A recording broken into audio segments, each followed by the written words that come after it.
Premium Blend is sponsored by the energy practice of BDO, providing assurance, tax, and consulting services across the upstream, midstream, downstream, and services segments of the industry around the world. People who know energy know BDO. So we are seeing an uptick in the frequency of attacks specifically to oil and gas companies.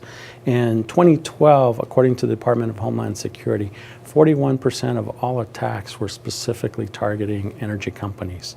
We saw an uptick in 2013 where the Department of Homeland Security's ICS CERT, which is the Industrial Control System Cyber Emergency Response Team, stated that 56% of all attacks were specifically focused on energy companies. That's more than all the other critical infrastructure sectors combined. It seemed like Saudi Aramco, not too many years ago, came under attack, but they were able to thwart that. Are you familiar with that incident? I am familiar with that incident.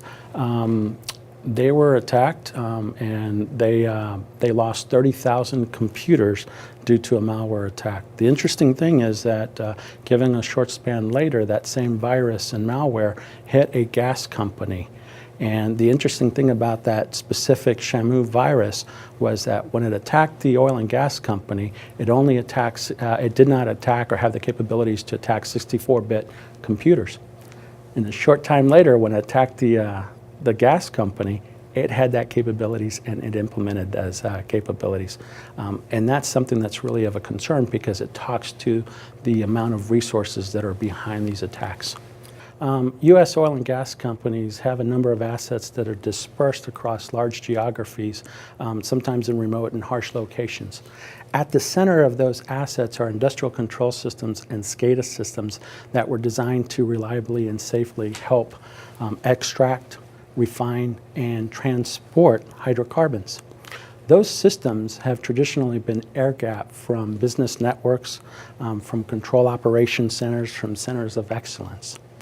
Given the trend over the last decade or so, where companies are driving more efficiency, trying to increase productivity, trying to reduce cost, leveraging the concept of the digital oil field or integrated operations, those same initiatives have now exposed industrial control systems to the same vulnerabilities as IT and business systems are today. The majority of the SCADA systems and industrial control systems that are out on the field are legacy systems. They're 5 to 10 years old.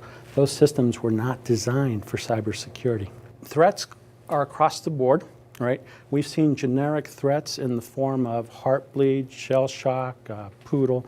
We've seen specific SCADA companies, for instance, one in Canada, recently being targeted. Information, confidential information associated with the SCADA system itself compromised.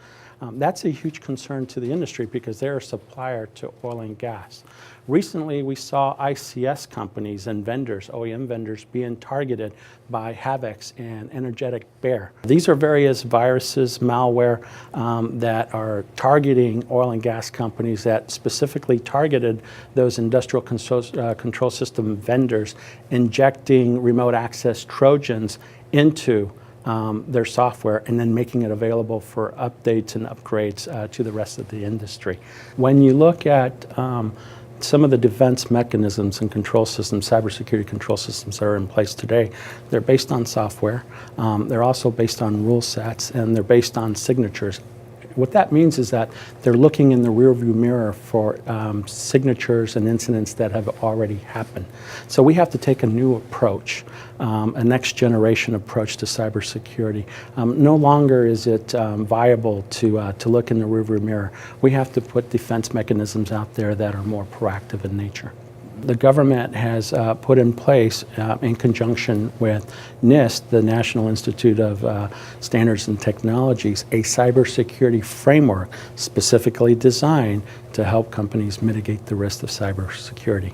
So first and foremost, identify the assets within the company, associate those assets with a risk and an impact of loss to those assets, put security controls in place to protect those assets, be able to monitor those assets, have a plan in place to be able to respond to an incident, and then be able to recover for business resiliency. To learn more about this topic and others, check out this month's print edition or the daily updates on this website.